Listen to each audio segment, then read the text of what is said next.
Assalamualaikum warahmatullahi wabarakatuh. Assalatu wassalamu ala asrafil anbiya wal mursalin Sayyidina Muhammad wa ala alihi wa sahbihi ajma'in. Para sahabat ikhwan fillah, jumpa lagi dengan Hasan Madura, masih dalam channel yang sama. Nah, para sahabat ikhwan fillah, yuk kita saksikan bersama-sama bagaimana penderitaan terus ujian yang dialami oleh para mu'allaf ini. Ini membuat kita tergugah bahwa mu'allaf ini benar-benar begitu luar biasa perjuangannya, sehingga tanpa sengaja atau tanpa kita sadari, air mata ini mengalir setelah mendengarkan kesaksian ini. Yuk kita saksikan bagaimana hebatnya perjuangan seorang mu'allaf ini. Selamat menyaksikan.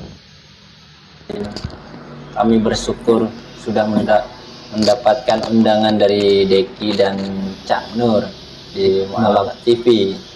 Kami akan berbagi pengalaman, pengalaman saya sama keluarga sangat luar biasa. Alhamdulillah sampai saat ini kami sehat, pihak lahir dan batin. Perkenalan, nama saya Yohanes Johwa, itu nama asal dari kedua orang tua saya. Dulu saya dari agama non-muslim, saya dari Katolik. Saya hijrah ke Islam karena saya sering perbandingan antara Injil sama kitab suci Al-Quran yang punya orang muslim. Baik, itu di akhir namanya Johwa. Iya. Ada keturunan Cina, Tionghoa. Iya. Oh, Masya Allah. Iya. Tapi sudah lama di Jawa, jadinya wajahnya sudah Jawa. Jadi orang Indonesia bumi maksudnya. Mungkin sebelum menceritakan jauh, mungkin Ukti memperkenalkan dulu nama, asal, kemudian agama sebelumnya. Perkenalkan, nama saya terdahulu Lucy Maria. Sekarang setelah hijrah, nama saya dirubah dengan nama Lucy Maria Ulfa, hanya ditambahin namanya Ulfa di belakangnya. Agama terdahulu saya Katolik. Iya. Baik. Itu perkenalan dulu ya, ta'aruf, supaya kita nanti perbincangannya lebih enak mengenal. Baik, mungkin saya akan tanya lagi tentang, mungkin sedikit mengulik biografi. Kalau Mas apa saya panggilnya apa nih? Nama ini aja Johari, nama Islam. Koh Johari gitu. Koh Johari. Oke. Kalau siapa? Ukti dari apa namanya? Keturunan Tionghoa atau? Papa saya orang Sulawesi. Oh, Sulawesi. Kalau mama saya Banyuwangi. Oh, iya. Pernah ke Sulawesi atau? Pernah di Sulawesi, sekolah di Sulawesi. Sulawesinya? Di Sulawesi Utara, Manado. Oh, Manado, Pangana ya. Iya. Pak kita. Oke. Baik, mungkin sedikit nanti saya mau ingin tahu dari Koh Johari ini, keluarganya agamanya semuanya Nasrani atau? Ya, keluarga saya semua mayoritas Nasrani.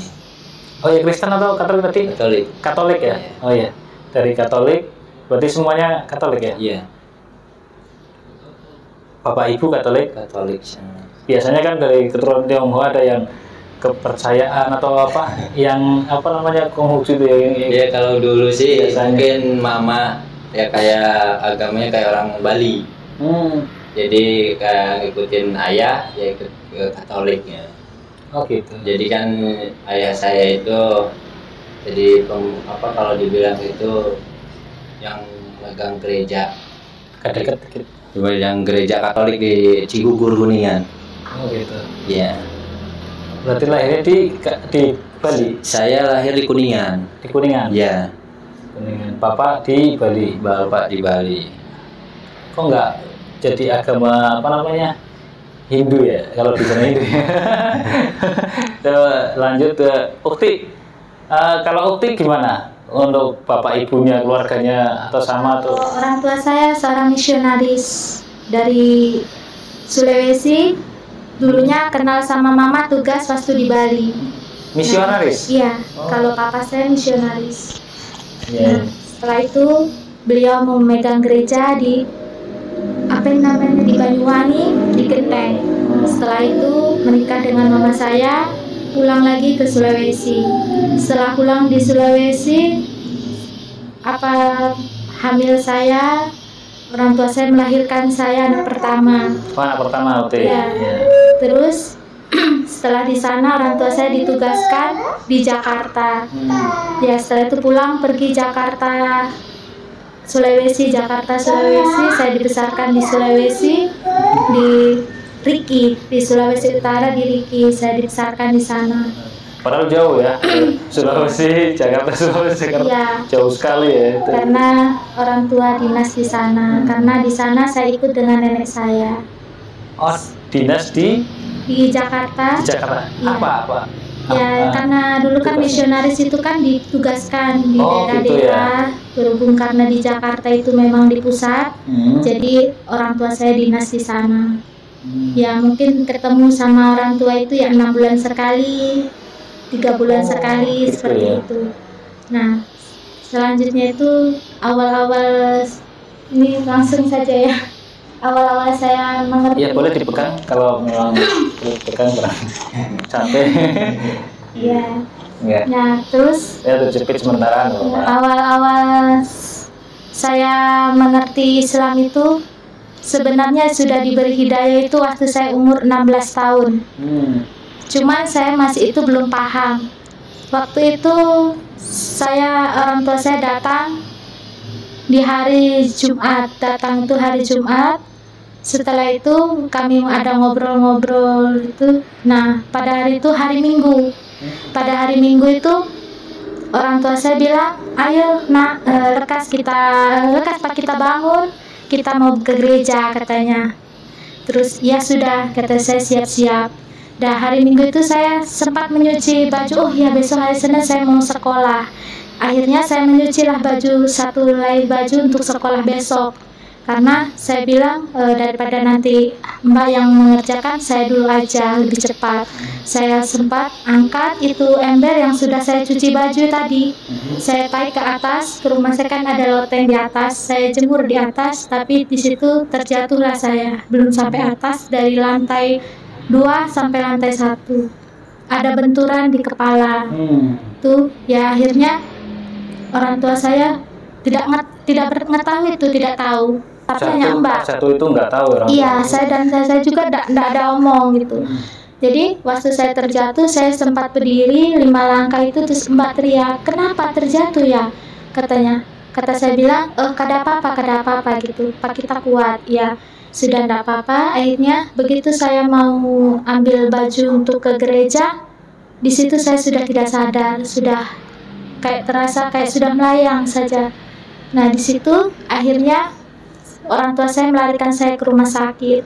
Setelah melarikan saya ke rumah sakit itu, di situ sudah dinyatakan saya itu sudah koma, sudah tidak ada ini. Ya. Terus ya harinya hanya menunggu hari demi hari. Tapi di situ saya tidak merasa kalau saya itu sedang berbaring. Tapi ada yang mengajak saya, seorang tinggi besar, saya diajak orang itu. Nah, diajak itu awal-awalnya itu saya terkejut, saya berdiri duduk, ya akhirnya saya terbangun. Kenapa saya tertidur? Tapi kenapa saya bisa berdiri di samping tubuh saya? Akhirnya hendaknya kamu ikutlah kepada saya, katanya bapak itu menawarkan saya. Terus saya bilang, siapa? Apa saya sudah ada di Tuhan? Saya bilang. Tapi kenapa kalau Tuhan kenapa membawa Alkitabnya orang Muslim, kata saya bilang. Saya diajak orang tinggi besar itu membawa Al-Quran yang besar. Terus habis itu beliau itu ya berjubah putih. Terus akhirnya saya bingung, apa ini Tuhan? Tapi kok Tuhan kenapa berbeda, kata saya bilang. Terus saya bilang, oh mungkin ini hanya mimpi, kata saya bilang. Tapi kata beliau, ikutlah saya dulu, katanya. Lalu saya ikutin lah bapak ini. Beliau naik ke atas tangga itu. Saya ikutin, terus lalu beliau bilang, sudah bapak, saya capek, kata saya bilang. Kalau kita teruskan perjalanan ini saya tidak kuat. Hendaknya kamu ikut saya, katanya. Saya ikut lagi bapak ini, saya naik ke atas. Setelah sampai di atas itu bapak, saya terkejut. Kenapa banyak orang berbaris antara dua barisan, antara kanan dan kiri ini. Berarti kayak macam apa namanya, mati suri gitu ya? Iya. Mati suri. Orang ini berbaris, sedangkan di sisi saya ini orang itu sudah, bajunya itu saya sentuh itu sudah rapuh karena panas sekali di sana itu. Iya. Kata saya bilang, bapak sudah turun saja, saya sudah tidak kuat, kaki saya merasakan panas. Enggak, ayo kita jalan. Katanya jalan ke depan. Di situ saya temui ada opa saya yang sudah meninggal itu. Padahal sudah meninggal itu sudah bertahun-tahun yang lalu. Oh, ketemu sama opanya. Iya. Terus saya bilang, ya Tuhan, opa, ini opa saya pak. Itu terus saya bilang, kenapa Tuhan, kenapa opa saya seperti ini? Kata saya bilang. Terus dia tersenyum. Maju lagi, saya diajak. Terus saya bilang, opa, ini aku. Kata saya bilang, ini saya. Kenapa opa tidak ada respon ke saya? Opa, ayo ini saya gitu. Terus opa, apa? Aku rindu sama opa. Kenapa opa diam? Gitu. Terus di situ opa saya hanya terdiam, menatap ke depan itu sudah kosong. Iya. Terus tidak lama saya melangkah, sedangkan ada seorang muslim tetangga saya itu meninggal. Itu baru beberapa minggu yang lalu dia sudah masuk dalam pintu itu. Terus katanya, saya tanya, kenapa opa saya nggak masuk pintu yang ini, kenapa nggak dibuka buat opa saya? Kenapa kok yang itu baru meninggal sudah dimasukkan ke dalam pintu itu? Terus beliau bilang bahwasanya seorang sini sama ya lanjut, seorang Nasrani tidak akan pernah disidang dan sampai akhir hayatnya akan selalu menanti pintu ini akan terbukanya pintu ini. Tapi kenapa orang muslim itu masuk, beliau teriak gitu, ada yang teriak tolong, ada yang kesakitan, ada yang sunyi. Terus saya bertanya lagi, kenapa orang itu tadi berteriak? Saya takut, kata saya bilang, karena amal ibadah dia di dunia itu kurang. Lalu ada lagi seorang bapak-bapak masuk, sunyi, itulah karena amal ibadah orang itu diterima. Lalu saya bilang, tapi kapan pintu opa saya akan dibuka? Karena dia bilang tidak pernah akan dibuka. Lalu saya bilang, Tuhan, kalau memang kau mendengar doa-doa hamba ini, kabulkan permohonan anakmu putrimu, tolong Tuhan. Saya bilang, bukakan pintu buat opa hamba ini. Terus, di situ dia tersenyum. Hendak kau meminta pun tak akan pernah terbuka pintu ini. Sebelum opa kau itu baca itu, opa kamu baca. Opa saya orang Kristen, orang Nasrani. Tidak mungkin opa saya bisa baca itu. Jangankan pas saya aja tidak mungkin bisa. Apa itu tulisan seperti cakar ayam itu? Iya. Lalu beliau bilang, kau akan membukakan pintu ini apabila kau bisa membaca ini. Gila ini, saya bilang. Tidak mungkin saya bisa baca ini, kata saya bilang. Terus sudah, kembalikan saya ke orang tua saya, kata saya mau ketemu mama papa saya mau turun, kata saya. Begitu saya balik lagi itu, apa saya itu kayak terhembas angin itu, rontok semua baju-bajunya. Terus katanya, apakah kamu mau kembali? Tapi kelak pun orang tuamu tak akan pernah sidang. Terus lalu gimana bapak saya bisa yang membuka pintu ini, kata saya bilang. Terus kata bapak ini, ikuti saya, katanya. Ya akhirnya membaca 2 kalimat syahadat itu. Tapi saya bilang, saya baca aja lah, yang penting dalam pikiran saya itu saya bisa pulang, kata saya bilang. hanya titip pesan beliau. Banyak sekali yang saya dikasih tahu penglihatan ke saya tuh. Jadi kalau anak saya salah itu saya selalu bilang diam, nah jangan gitu. Tapi mulut ini mau bicara salah, saya akan takut. Lalu banyak cerita bersama beliau, sama lalu beliau bilang, sudah bilanglah gitu. Saya tuh hanya diantar sampai gerbang, saya turun. Dan saat saya bangun itu yang saya rasakan cuma dingin badan itu. Tapi yang saya terkejut itu saya sudah di dalam peti itu.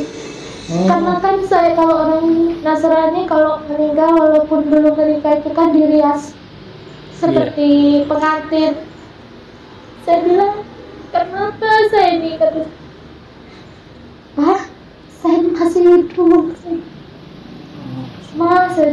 Saya cari itu cuma hanya menggigil. Begitu oma saya itu, nenek itu menengok, ini kenapa kok katanya menggigil, katanya dia hidup, kata. Kamu kemana aja nak, katanya. Kenapa mama disuruh menunggu lama, katanya.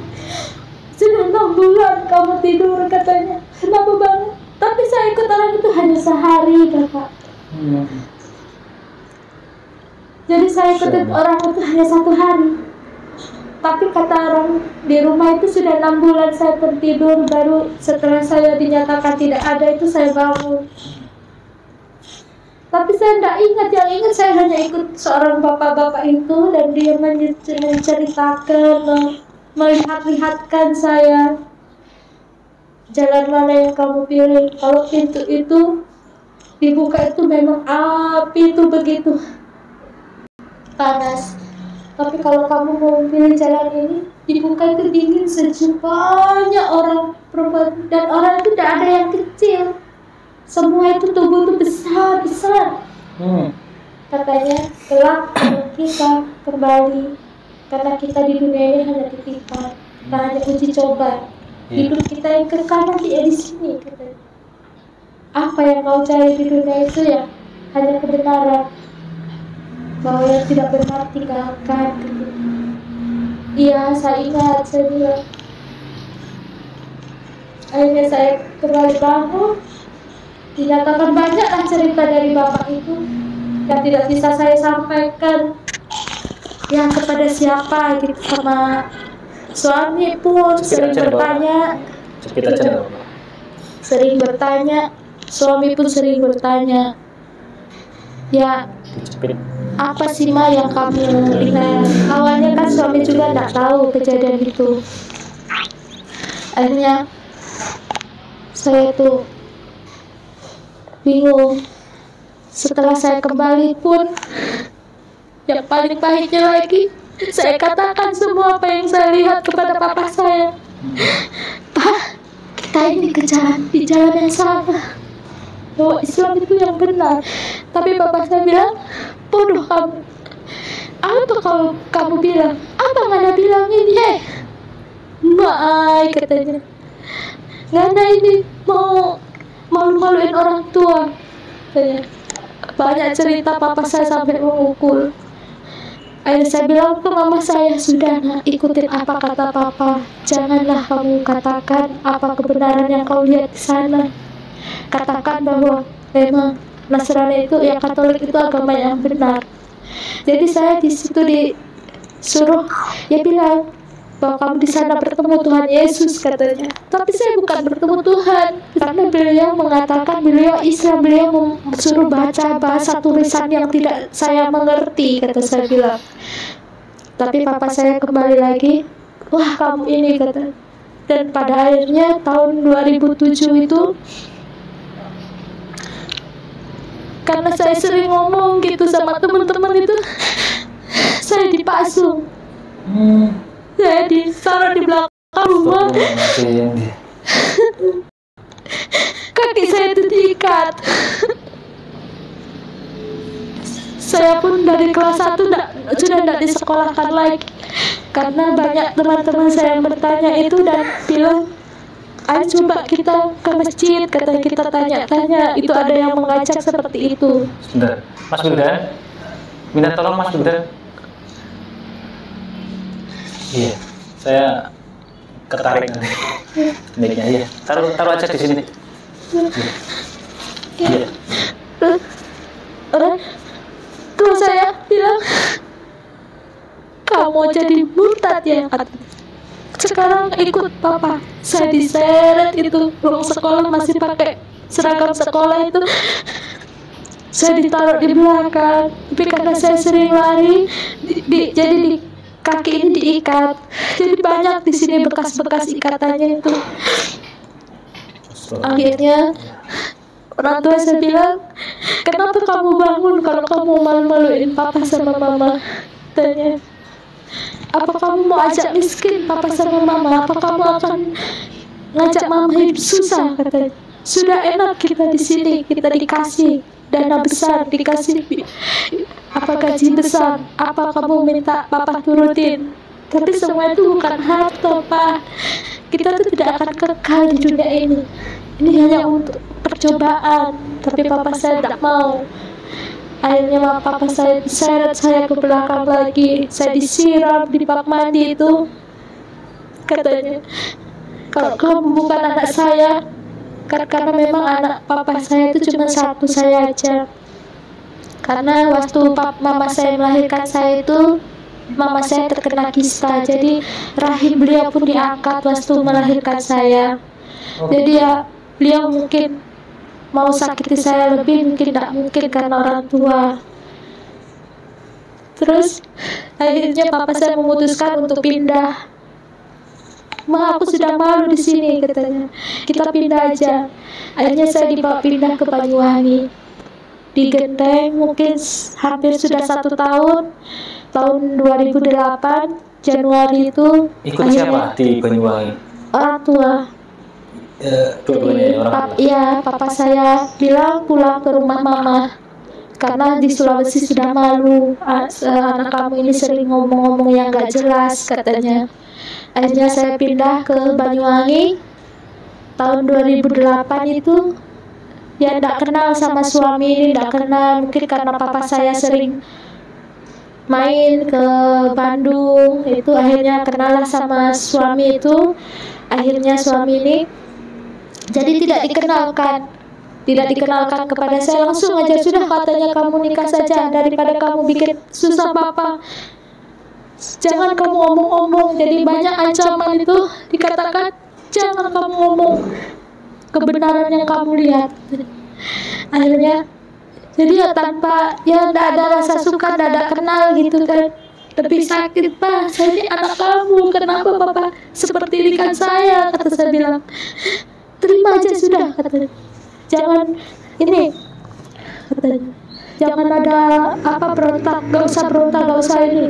Kalau kamu mulut kamu bisa diam, mungkin papa juga diam.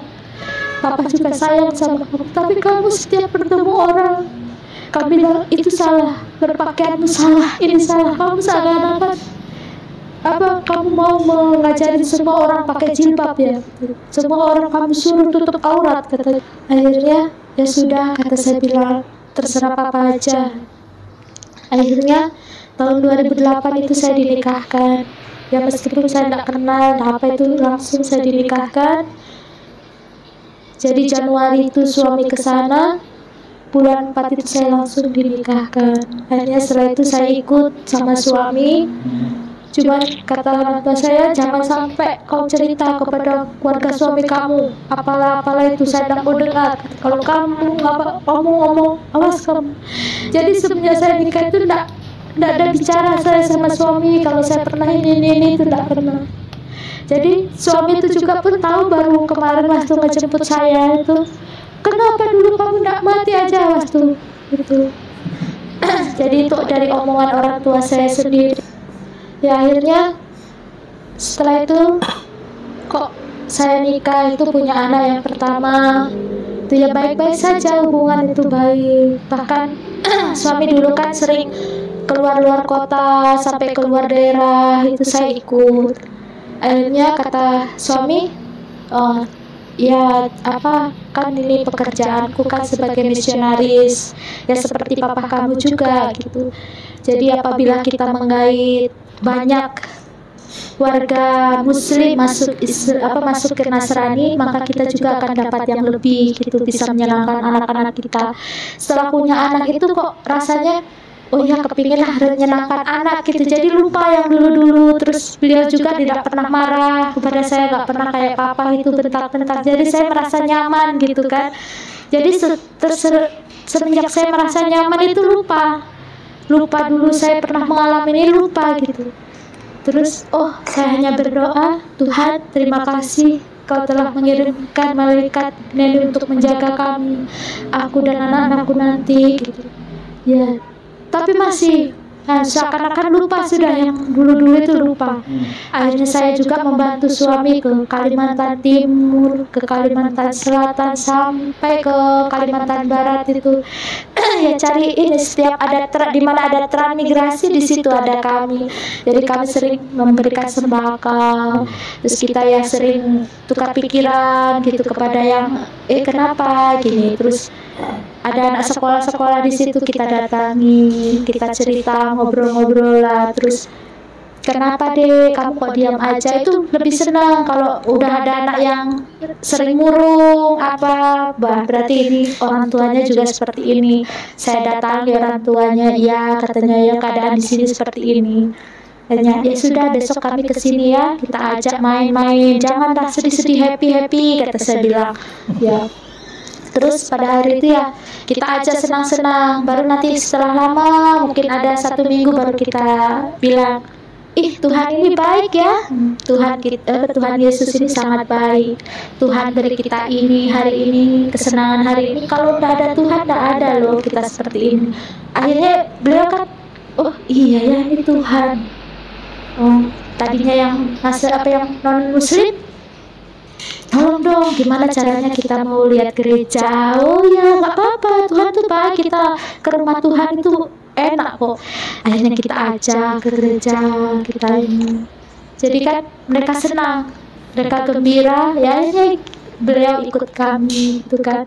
Jadi oh ya nanti kan ibu ini kan sudah ada umur ya, nanti kita supaya membersihkan dosa-dosa. Oh bisa, iya kita di gereja bisa ada penyucian dosa-dosa, kita nanti bertemu dengan pastor di sana. Oh iya ya saya ikut. Akhirnya disitulah kita baptis. Setelah kita baptis kita kasih nama baru, terus kita kasih kayak rumah tinggal nggak ada, kita bantu nanti kita beresin rumahnya kalau memang tidak layak. Akhirnya ya banyak yang masuk Nasrani, apalagi di Kalimantan Timur itu kan banyak, karena di sana itu kan suku Kaharingan dari Dayak-Dayak itu kan, mereka tinggal di gubuk-gubuk gitu kan, kita dekatin itu lebih ya, walaupun memang agak sulit. Jadi suami pun dapat sekian. Nah, akhirnya kita hitung, kita serahkan data-datanya, kita baru dapat ini kan. Ya alhamdulillah itu katanya dulu, puji Tuhan ini kita dapat banyak gitu kan dulu. Iya. Di istilahnya ke pelosok-pelosok lah ya. Iya, datang-datang ke pelosok-pelosok gitu, kita cari ini. Jadi dananya dari gereja pusat. Dari gereja pusat. Iya. Seperti itu. Ya terus tidak lama itu, setelah itu suami berubah. Ya. Setelah saya punya anak yang nomor 6 itu. Oh, anak. Nomor 5. Anaknya ini 6. 7. Oh, 7. Iya. Yang paling besar umur berapa? Umur 14 tahun sekarang. Oh, paling besar 14 tahun. Iya. Terus yang paling kecil? Yang paling kecil ini 8 bulan. 8 bulan. Iya. Iya. Masya Allah. Setelah punya anak 5 ini, suami kok berbeda. Waktu saya mengandung ini umur 1 bulan itu suami berbeda.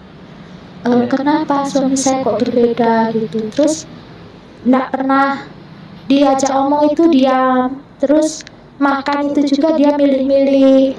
Terus habis itu kok sering tidurnya juga, kenapa kok sekarang pindahnya ke atas terus gitu.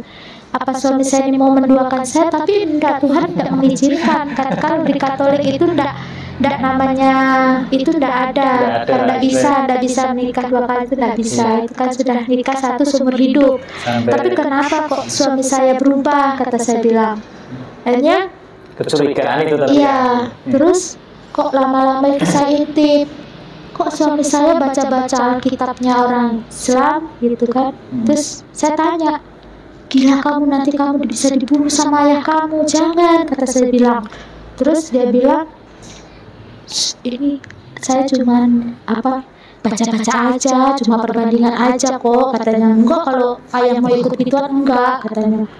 Terus kamu ini ya, kan kalau di Islam itu dapat poligami, kamu poligamin aku ya gitu. Terus kata suami, ya enggak lah mah gitu.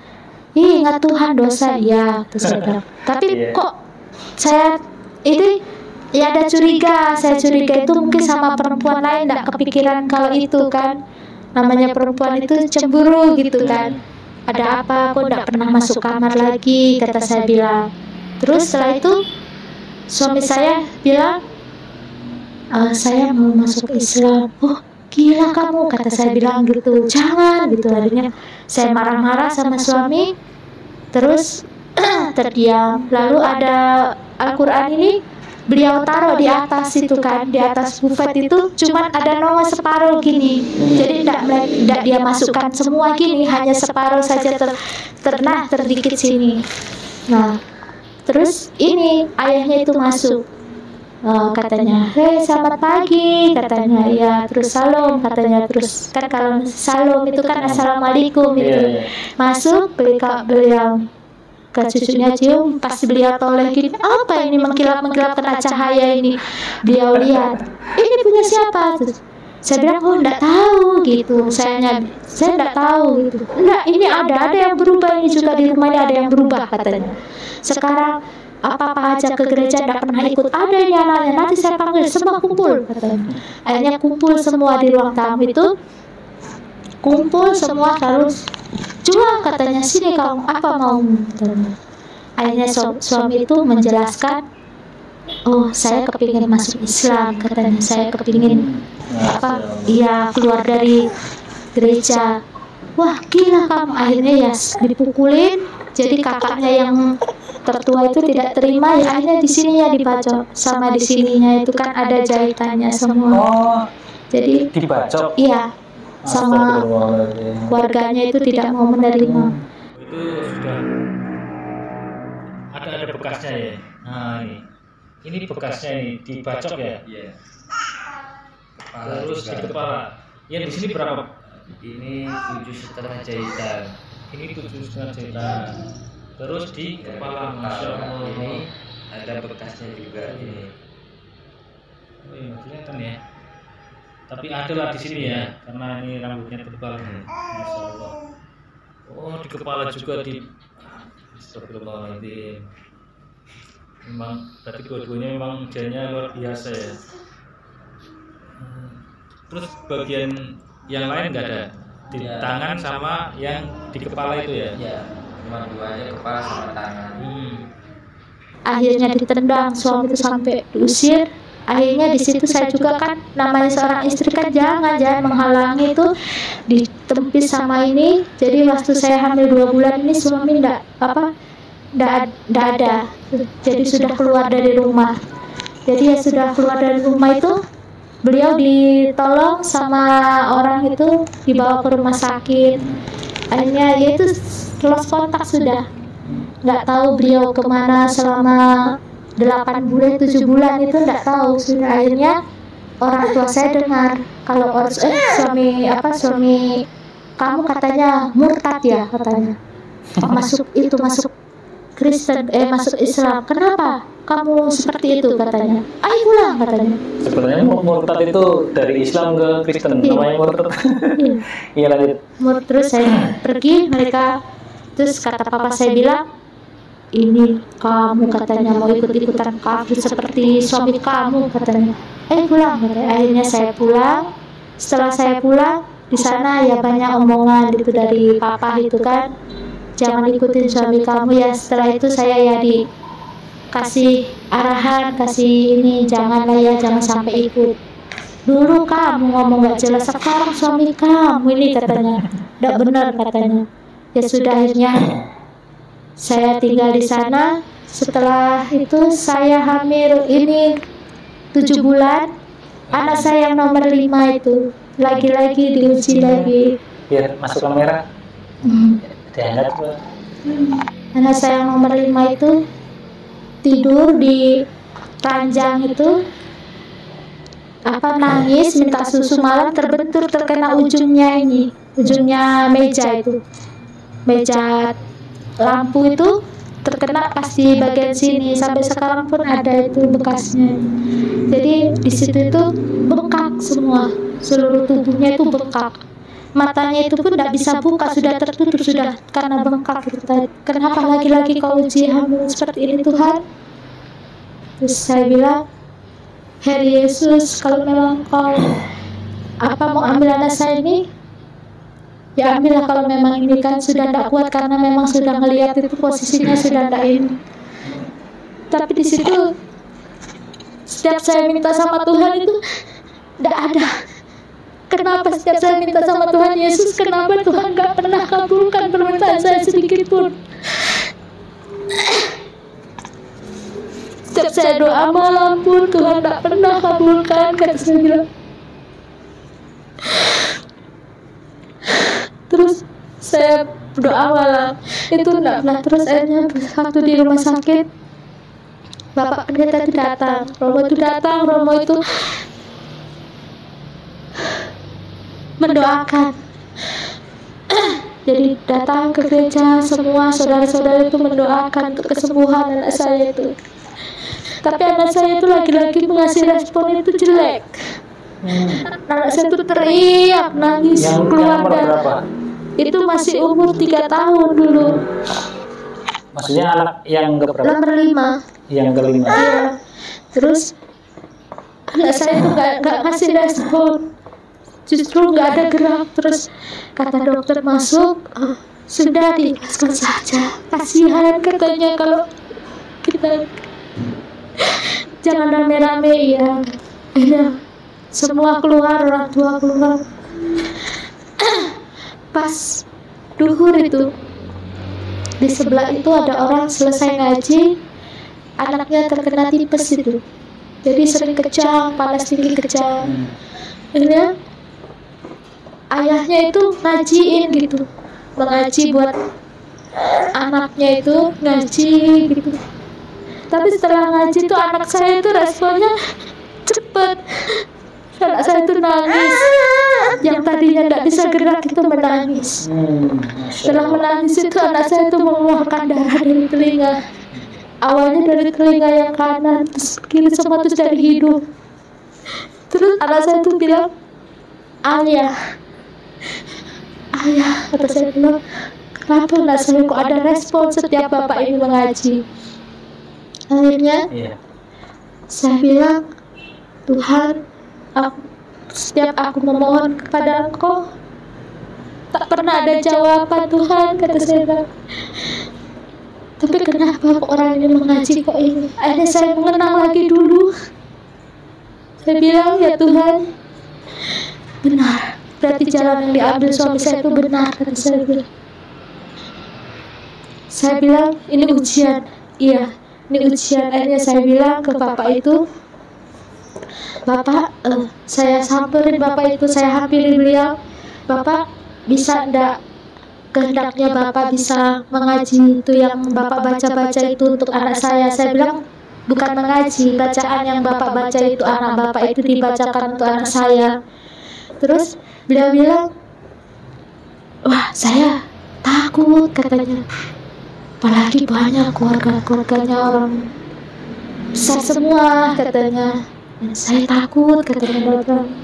Terus beliau bilang, saya bilang lagi, tolong Bapak. Terus saya bilang, bapaknya Bapak yang bisa nolong saya ini sekarang. Nanti kalau orang tua saya sudah pergi, saudara-saudara saya sudah pergi, gak apa-apa Bapak masuk saja. Terus saya bilang. Akhirnya beliau pun, oh iya saya bantu katanya. Akhirnya orang tua saya pergi. Jam 2 itu saya masuk Bapak itu. setelah bapak itu mengaji itu anak saya nangis, angkat air mata itu nangis. Masya Allah. Tiap tadi matanya nggak bisa melek itu, jadi bisa terbuka sedikit itu karena kena cairan itu kan. Air matanya tuh dia bisa buka sedikit. Terus saya bilang lagi, ya Bapak, ya Roh Kudus, ini ajaib sekali, kata saya bilang. Tapi saya harus sebut apa? Bapak ini harus saya sebut apa? Kata saya bilang. Sedangkan yang saya ini tahu, bukan. Ya. Yang nomor Kakaknya ini. ini. Oh, iya. Akhirnya saya tambah yakin, oh benar ini, suami saya benar, kata saya bilang. Tapi gimana saya hubungi suami saya dengan apa? Saya nggak tahu di mana beliau ini sekarang. Dan di situ bilang, oh ini puji Tuhan, tadi habis didoakan sama Romo sama keluarga, puji Tuhan ini ada keajaiban. Dalam hati saya bukan, tadi justru dia diam, tapi sekarang setelah dikajikan, akhirnya setelah itu bapak itu bilang, oh sudah agak membaik, sudah kempes, sudah bisa ngomong, tapi masih cairan itu keluar terus seperti darah. Terus dokter bilang, ini sudah tidak ada harapan karena sudah mengeluarkan cairan darah itu dari kedua telinga, itu sudah tidak mungkin hidup, katanya.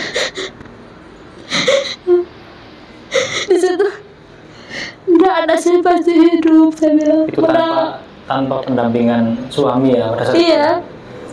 Insya Allah. Terus saya bilang lagi, Tuhan tolong jangan ambil, kata saya bilang. Tapi Tuhan tidak dengar. Lagi-lagi Tuhan tidak pernah dengar omongan saya. Di situ saya bilang, Bapak, kalau mau seperti Bapak itu membaca itu gimana? Ya ini dibaca yang ini. Aduh Tuhan, kata saya bilang, apa ini tulisannya? Kata saya bilang. Tapi Mbak ada yang terjemah. Beliau kasih yang terjemah itu yang surat apa kecil sekali. Di situ dibaca yang ini, lagi-lagi logatnya tidak mengerti saya juga.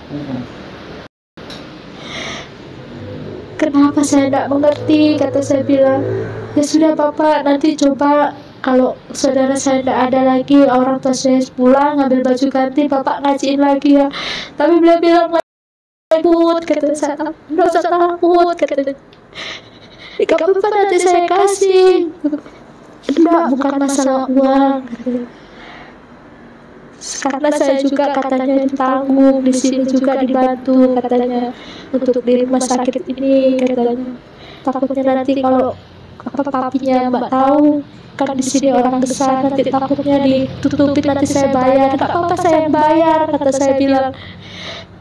Ya sudah, nanti saya coba ya, nanti kalau ini ya sekiranya bisa, kata beliau. Tapi besok paginya beliau bisa itu. Pas hari Minggu saya nggak ke gereja, jaga anak, jadi orang tua semua di gereja.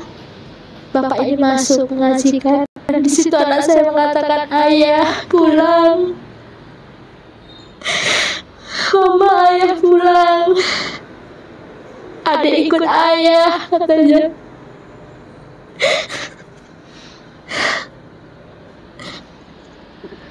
Di situ saya bilang, anak saya bisa ngomong, anak saya masih bisa hidup. Lalu dokter bilang, ini mujizat Tuhan, katanya, ini keajaiban Tuhan.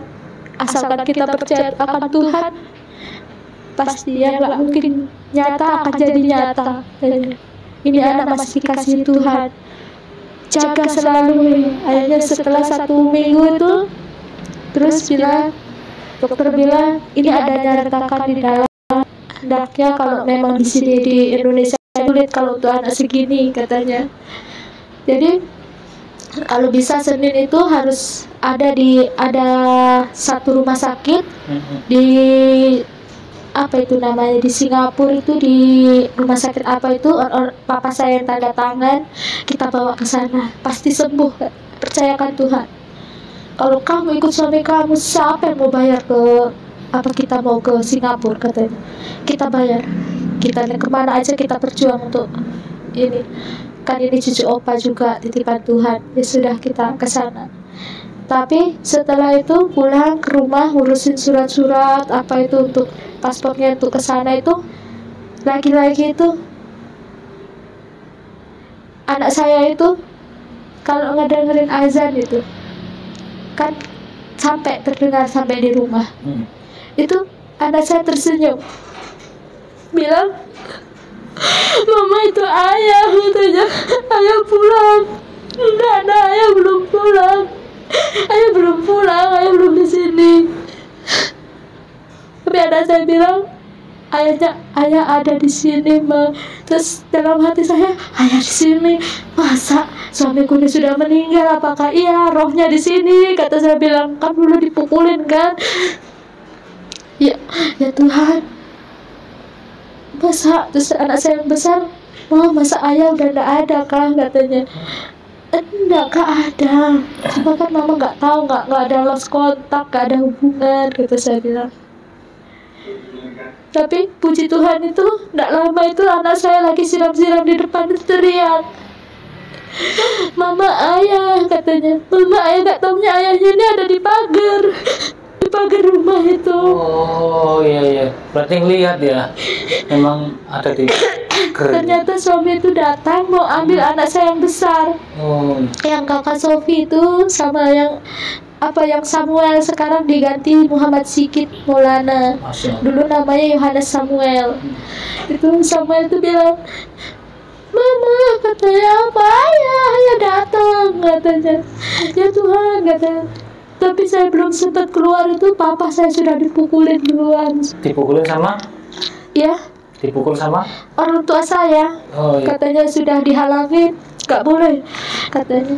Jangan, jadi waktu saya hamil ini 9 bulan lewat 10 hari, Tuhan sudah lahir tapi dilewatkan. Jadi saya kaget, masa iya gitu. Saya lari ke dalam, saya ambil anak saya di kasur itu, saya bilang, ayo nak, ayah datang gitu, kita ikut ayah. Terus saya bilang, saya udah punya niat kita ikut ayah gitu. Terus suami saya bilang, saya kesini ndak ambil semua, ya jangan serakah dong Pak, katanya. Ya dibagi dong, kan saya punya anak 5 tahun, ya 2 saja saya bawa, katanya. Yang besar-besar enak aja kamu, udah ndak ikut ngebesarin, sekarang kamu mau ambil. Apa saya ambil, katanya, ikut saya. Tapi kakak ini mau gitu, anak saya yang besar-besar tuh mau, ya opa saya mau ikut sama papa aja, katanya yang besar. Terus iya, katanya, opa jangan gitu, jangan pukulin papa, kasihan, katanya. Terus saya keluar, saya bilang, janganlah kamu ambil 2, ikut saya sama kamu. Terus sama saya bilang, tapi apa kamu mau, katanya, kalau sekarang hidupku ini susah, katanya. Sekarang saya mondok ini, hidup di pondok ini, katanya, ya kadang makan kadang enggak, apa kamu mau, katanya. Terus apalagi kerjaan juga ya masih ikut sama orang di sana, katanya, buruh harian, apa kamu mau? Ya saya bilang saya mau ikut gitu. Suatu saya mau ambil tas ya saya tunggu ya, saya mau ambil tas, tapi orang tua saya itu sudah hajar saya, pukul saya ditendang itu sampai tangan saya yang sini nih keseleo, patah di sini tuh, keseleo itu jadi sakit. Kalau sampai sekarang itu sama kaki ini kalau lama-lama itu kayak kesemutan, terus kayak sakit seluruh badan ini, jadi kayak uratnya itu mungkin itu. Saya dipukulin, saya bilang, terus sudah, katanya, ke gereja dulu. Kalau memang kamu mau benar-benar punya uang berapa kamu mau nebus anak-anak istri kamu. Jadi bekal suami dari pondok itu, beliau bawa bekal 9 jutaan itu kan, sama ongkosnya sisa 8 juta itu diambil sama papa saya itu. Bahkan jam tangan itu lepas, katanya. Udah bawa istri kamu, anak-anak kamu, sampai mana kamu akan jalan, katanya. Saya bilang, ya Tuhan, ini gimana? Saya bilang, gak apa-apa, dalam hati saya masih ada perhiasan anak itu kan, pakai anting, pakai apa, tapi ternyata dibuka semua. bilang, Papa jangan keterlaluan, Pak. Ini kan aku bawa apalagi aku lagi hamil, bawa anak-anak, ini juga adik baru sembuh, kata saya bilang. Jangan keterlaluan, pergi kamu, katanya. Jadi bawa baju tuh sesetel, Pak. Anak saya yang ini sampai lahiran di bis. Astagfirullahaladzim.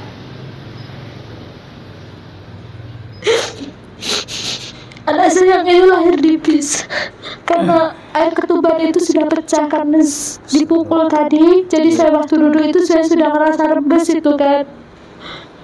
Pas sudah nyampe Setibondo ini, itu air ketubannya langsung Sedang perjalanan itu ya. Iya.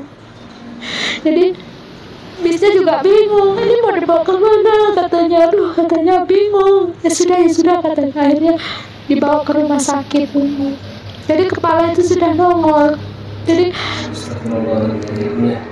di situ lagi saya bilang, ya Tuhan, baju apa yang mau saya pakaikan ini, Nak? Kan uang semua saya tanya semuanya sudah saya kasihkan sama papi, katanya. Sudah tidak bawa, katanya. Ya sudah, kata suami, Allah itu gak akan diam, katanya. Diam, sabar, nanti kita di sana. Ya nanti saya telepon, katanya Pak Kiai yang beliau ini. Terus akhirnya lahir di dalam bis itu ya? Iya, akhirnya kan udah keluar setengah itu, harusnya kan saya keluarkan. Jadi dia terhenti di tengah itu, kepalanya dulu, jadi dia terkena ini sesak gitu nafasnya. Jadi memang ada gangguan pernapasannya. Iya. Jadi harus dirawat di rumah sakit. Allah itu baik. Dari saya lahiran itu sampai pakaian, biaya apa itu dari rumah sakit dibebaskan, Bapak. Makanya itu siapa yang mengarahkan ke situ? Yang ke rumah sakit itu? Iya. Itu bisnya. Kan bisnya bisnya satu jalur gini dari terminal itu langsung lewat rumah sakitnya seperti ini. Jadi dimasukkan itu, Pak, sampai ke dalam. Baik juga beliau. Sampai bis itu saya juga nggak bayar. Aturan itu. Berarti yang biayai supirnya itu ya? Iya. Masya Allah. Katanya bisnya bilang supirnya itu sudah nggak usah bayar biaya bisnya. Saya ngerti kan tadinya sama suami itu dikasih dompet, itu kan kulit dompetnya. Katanya ini Bu bisa nggak numpang, katanya. Ya sampai mana aja diturunkan nggak apa-apa, kata suami.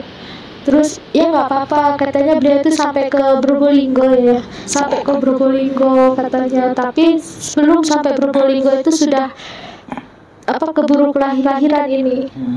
Jadi masuk ke rumah sakit itu saya juga bingung, udah dingin, bingung saya itu, yang saya bingung ini apa, baju apa yang mau dikenakan anak saya ini kan.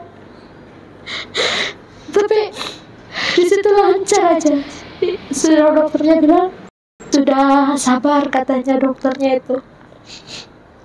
Sudah ada sabar ya. Terus anak saya itu sudah keluar, sudah dipakaian itu, rasanya itu ya Allah, ini keajaiban Tuhan tuh ada gitu. Buat ini sudah dibajuin, sudah sudah. Akhirnya saya dikasih baju ganti. Terus saya bilang, gimana nanti mau ngembaliinnya ini, kata saya bilang nggak ada gitu kan. Saya kembali lagi aja ke rumah, tapi saya nggak mau gitu kan. Tapi di situ tuh Pak, banyak yang membantu dari dinas kesehatan. Itu datang Bapak dari kantor polisi itu, polisi di sana pun membantu. Sampai saya 1 minggu di sana, terus sudah selesai nifas itu di rumah sakit, sudah ini kata saya bilang, gimana caranya kalau mau seperti kamu ya jadi seorang muslim lah gitu. Itu hanya gampang, katanya. Tapi berapa bayarnya? Kita kan tidak punya uang. Kalau mau masuk Islam tuh tidak bayar, katanya. Terus akhirnya dikenakan di pondok pesantren apa itu, Ayah? Wali Songo. Pondok pesantren Wali Songo Situbondo. Akhirnya di sana saya mengucapkan 2 kalimat syahadat itu. Tapi suami sudah syahadat. Sudah duluan. Sudah duluan nih, Ya. tadi ya diusir ya. Ya, akhirnya ini mau awalnya itu ya. ya ini mau bersama lagi. Terus ditanya seperti itu. Oh iya, kata saya. Akhirnya dinikahkan lagi di situ. Setelah syahadat dinikahkan lagi itu. Ya nanti biar katanya kalau walaupun ini kan sudah, walaupun dulunya pernah nikah kan katanya sudah pernah berpisah lama, terus habis gitu kan dulu kan kepercayaannya berbeda, kalau sekarang kan sama, biar sakral lagi dinikahkan lagi katanya. Ya saya ikut saja Bapak, kata saya bilang. Ya dinikahkan lagi di situ. Terus akhirnya di situ sudah ini bingung lagi mau kemana. Ini kan saya tanya sama suami, masih jauh kah kita mau ke tempat yang kita tuju? Ya masih jauh mah, katanya. Ya kita berdoa aja sama Allah, katanya, pasti bisa nyampe, katanya. Tapi dengan cara apa, kata saya bilang, sedangkan kan tidak ada uang. Akhirnya saya dinaikkan mobil itu sama dinas sosial. Itu dibantu oleh dinas sosial itu. Sampailah Surabaya. Setelah sampai Surabaya itu suami saya bilang, "Mah, telepon dulu," katanya. Akhirnya dia telepon dulu ke pondok. Di situ kayak sudah terhenti sudah semuanya, Pak. Hanya bisa menerima suami sama anak saya yang laki saja, karena tidak ada pondok putrinya. Dan untuk yang keluarga itu tidak ada. Terus saya bilang, Tuhan, ujian apa lagi ini? Bawa bayi, kata saya bilang. Terus saya diam di situ, suami itu diam. Kok saya lihat suami saya itu panik gitu.